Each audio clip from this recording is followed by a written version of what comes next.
माझ्या नवऱ्याच्या मृत्यूनंतर जेव्हा मी रात्री एकटी झोपायचे तेव्हा असं वाटायचं की माझ्यासोबत कोणीतरी झोपत आहे.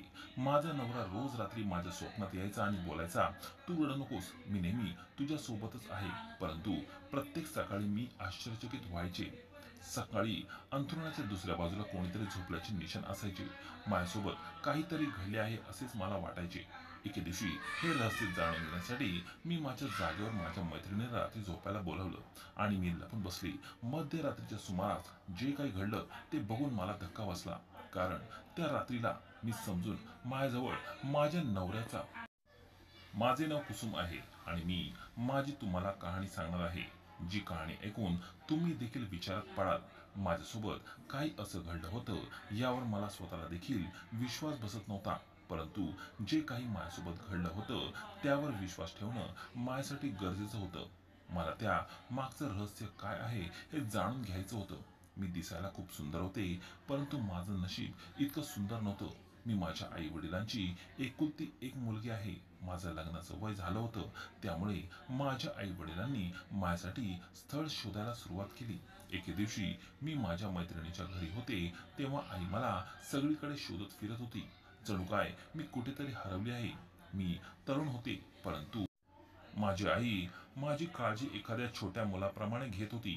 ती मला शोधत शोधत माझ्या मैत्रिणीच्या घरी येऊन पोचली आणि मला पाहून म्हणाली, तू इथे बसली आहेस, चल लवकर घरी चल, तुला बघायला मुलगा आलाय.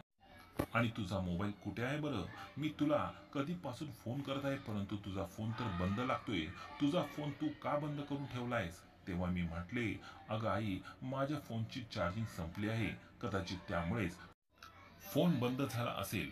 मी माझ्या घरी जायला निघाले तेव्हा माझी मैत्रीण कुमुद सुद्धा माझ्यासोबत माझ्या घरी निघाली. घरी जाऊन मी लगेचच पटापट थोडासा मेकअप केला आणि चहाचा ट्रे हातात घेऊन मुलाच्या समोर हजर झाले. ते लोक तर मला बघून चकित झाले. ते म्हणाले की खूपच सुंदर मुलगी आहे तुमची, आम्हाला तुमची मुलगी पसंत पडली, आम्हाला आमच्या भावासाठी अशीच मुलगी पाहिजे होती.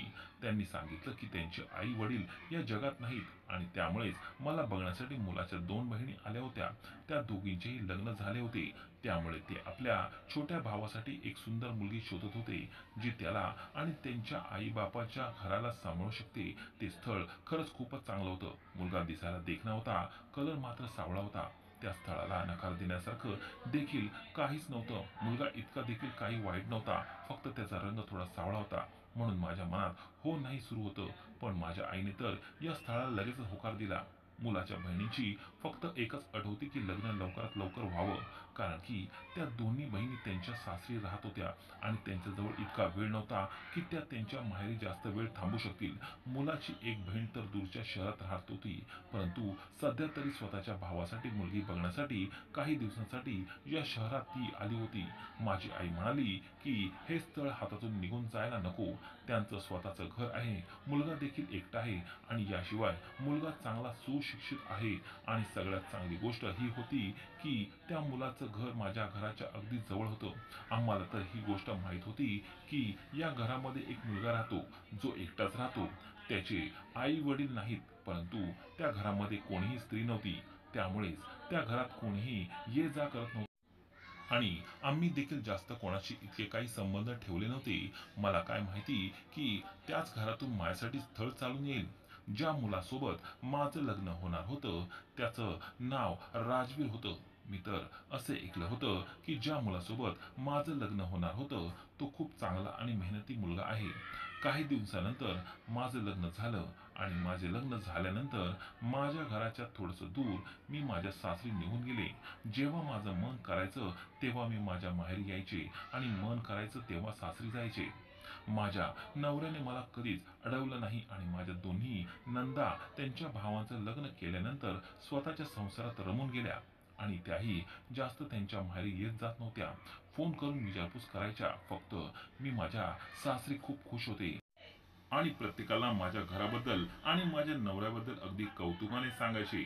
माझी आई म्हणायची की सगळ्यांना असं कौतुक करून सांगत जाऊ नकोस इतकं, नाहीतर वाईट दृष्ट लागते. कारण असं आयुष्य, असा आराम, असा चांगला नवरा प्रत्येकाच्या नशिबात नसतो. ज्या संसारात ना सासू ना सासरे ना दीर आहे ना नणन आणि त्याचबरोबर नवरा देखील इतका प्रेम करणारा असेल अशा नवऱ्याची इच्छा प्रत्येक मुलगी करत असते. परंतु माझ्या तोंडातून तर आपोआपच माझ्या नवऱ्याचं सासरचं कौतुक निघायचं आणि सोबत हे देखील निघायचं की मी माझ्या सासरी खूप खुश आहे. कारण की खरंच लग्नाच्या नंतर मी खूप जास्त खुश होते. एके दिवशी माझ्या नवऱ्याने मला सांगितलं, संध्याकाळी मी तुला शॉपिंग करायला घेऊन जाणार आहे. मी विचार केला, राजवीर माझ्यासाठी इतका काही करतोय तर मला देखील त्याच्यासाठी माझ्या हाताने चांगलं जेवण बनवायला पाहिजे. सासरी माझ्या घरातले जेवण माझी मोलकरीण बनवायची. एक बायको आपल्या नवऱ्याला खुश करण्यासाठी काय करू शकते? एकतर नवऱ्यासाठी चांगलं तयार होऊ शकते किंवा त्याच्यासाठी त्याच्या आवडीचं चांगलं स्वादिष्ट जेवण बनवू शकते किंवा त्याची प्रत्येक गोष्ट ऐकू शकते. मी देखील माझ्या नवऱ्यासाठी हे सर्व काही करत होते. मी माझ्या नवऱ्याच्या आवडीचे जेवण बनवले. तो घरी आल्यावर आम्ही शॉपिंग करायला निघून गेलो. शॉपिंग झाल्यावर तो मला म्हणाला की कुसुम, आपण आता हॉटेलमध्ये जेवण करू. पण मी म्हणाले की घरी मी तुझ्यासाठी तुझ्या पसंतीचं जेवण बनवलं आहे, त्यामुळे आपण घरी जेवण करूया. जेव्हा राजवीरने माझं हे बोलणं ऐकलं तेव्हा तो खूपच खुश झाला. त्याने लगेचच मला त्याच्या पसंतीचे काही ड्रेस घेऊन दिले आणि मग आम्ही घरी आलो. घरी आल्यानंतर आम्ही जेव्हा जेवायला बसलो तेव्हा जेवता जेवता अचानकच राजवीरला काय झालं माहित नाही. जेवता जेवता तो एका साईडला